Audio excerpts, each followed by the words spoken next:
Dostlar selamünaleyküm. ABD ile İran arasında büyük bir savaş patlamak üzere gibi görünüyor. Çünkü ABD 2003'te Irak'ı işgal ettiği dönemden bugüne kadar yaptığı en büyük askeri yığınağı bölgeye yapıyor şu anda. O yüzden bugün bu konunun detaylarını konuşalım. ABD buraya hangi vurucu güçlerini getirdi? Bu askeri yığınak ne anlama geliyor? Kesin olarak bir savaş yaşanacak diyebilir miyiz? Yoksa büyük bir blöf olma ihtimali var mı? ABD'nin amacı ne? Bugün hızlıca bunlar gibi soruları cevaplayalım.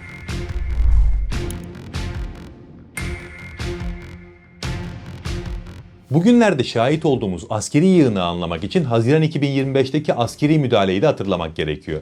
ABD'nin gece yarısı çekici harekatı adını verdiği operasyon, ABD ile İsrail'in ortak operasyonuydu ve İran'ın nükleer altyapısını felç etmek için bu operasyonu düzenlediler. Hatta ilk kez GBU-57 sığınak delici mühimmatlarını kullandılar.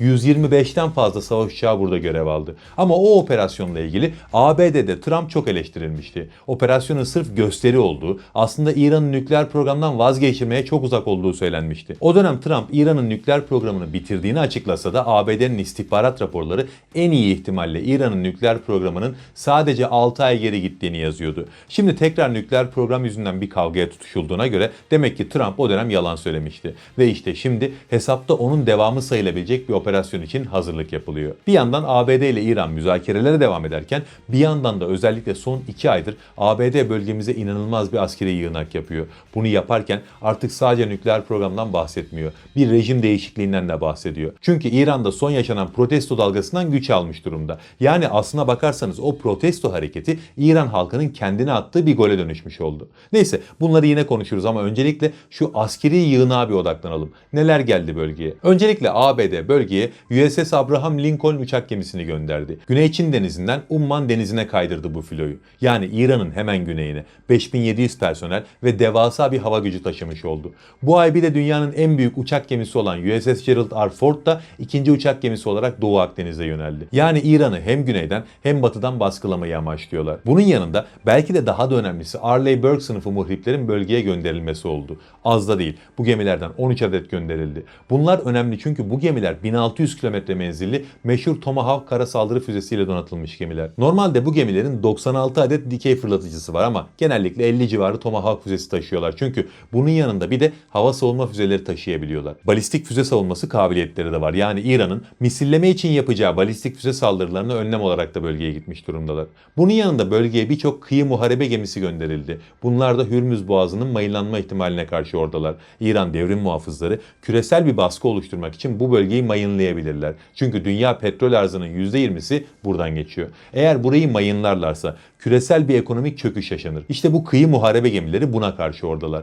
Bu deniz gücüyle birlikte ABD'nin hava gücünde de devasa bir artış yaşandı. 2003'teki Irak işgalinden bu yana görünen en yüksek seviye bu. 200 kadar ek savaş uçağı geldi. Tanker ve destek uçakları özellikle Ürdün ve Katar'daki üslere yerleştirildi. Bu savaş uçaklarının içinde 12 adet F-22 Raptor da var. F-22'ler İran'ın elinde kalan son modern denebilecek jetleri ve hava savunma bataryalarını etkisiz hale getirmek için oradalar. Bunu yaparak B-2 Spirit ağır bombardıman uçaklarına güvenli koridor açacaklar. F-35'ler de bütün derin operasyonları yapmak için getirildiler. Burada tanker uçakları detayı önemli. 85'ten fazla tanker uçağı geldi bölgeye. Bu kadar tanker uçağı en büyük savaş göstergesi çünkü bunlar operasyonun kesintisizliğini sağlamak için varlar. Bunların desteklediği bombardıman uçakları ve savaş uçakları sığınak delici mühimmatlar gibi yüksek teknolojili mühimmatlarla kesintisiz operasyon yapabilirler ve bu savaşın ihtimalini gerçekten yükseltiyor. Yani olayı biraz blöften uzaklaştırıyor.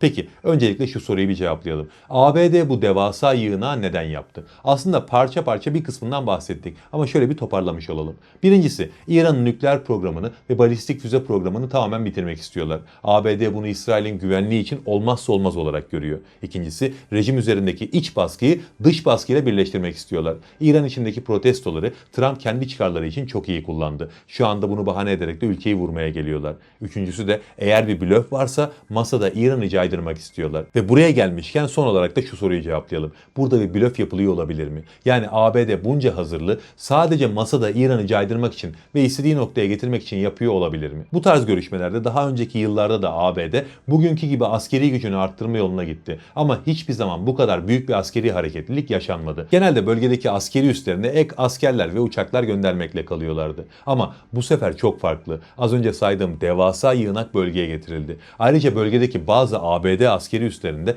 ciddi hazırlıklar var. Hedef olabilecek üslerde personel sayısı çok azaltıldı. Yani gerçekten bu seferki hazırlık çatışma ihtimalinin yüksek olduğunu gösteriyor. Hatta Pentagon haftalar sürecek operasyonlar için hazırlıklar yapıyor. Bir de ne kadar masada görüşülüyor olsa da ortada şöyle bir açmaz var. ABD İran'a nükleer programını sıfırlayacaksın diyor. Yani yavaşlatma falan gibi bir teklif de değil. Tamamen bu programı bitireceksin diyor. İran da nükleer programını kırmızı çizgi olarak görüyor. Onlar için bu program bir milli güvenlik meselesi. Yani iki tarafta taleplerinde çok net ve bu talepler ciddi anlamda çarpışıyor.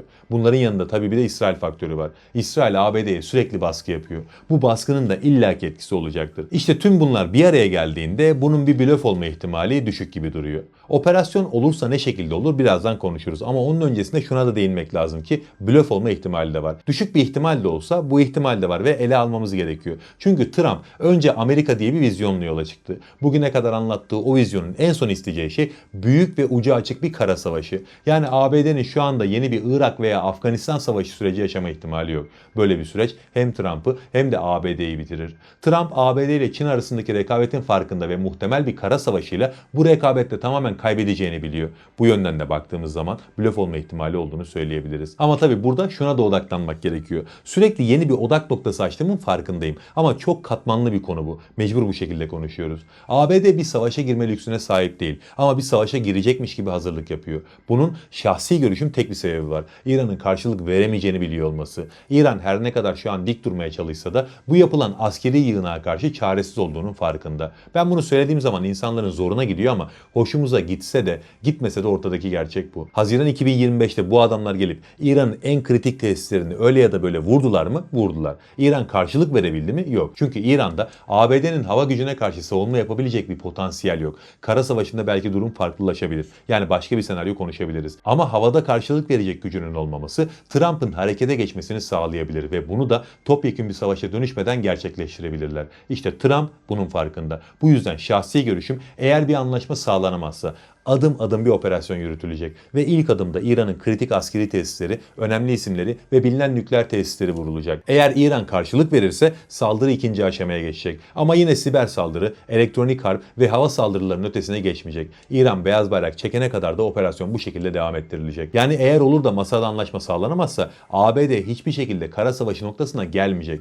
İşin bu noktaya gelmesini ve aylarca sürmesini beklemeyin. Muhtemelen birinci safhada, hadi en geç ikinci safha hava saldırılarında İran stratejik sabır açıklaması yapıp yine anlaşma yoluna gidecektir. Tabi bu en kötü senaryo. Daha kötüsünün olmasını beklemiyorum işin açığı. Başka ne olabilir derseniz bunca yığınaktan sonra İran elindeki uranyumun önemli bir kısmını ihraç etmeyi ve denetimleri masada kabul eder. Trump en büyük pazarlıkçı olarak kendini pazarlar ve savaşa girmeden bir zafer ilan eder. Konu kapanır. Ne olacağını önümüzdeki günlerde yaşayıp hep birlikte göreceğiz inşallah. Seçenekler bunlar. Ama elbette gönlümüz savaşın olmamasından yana. İnşallah savaş yaşanmadan bir şekilde sorun çözülür. Çünkü savaş demek acı demek. Böyle bir şey istemeyiz. Allah'a emanet olun.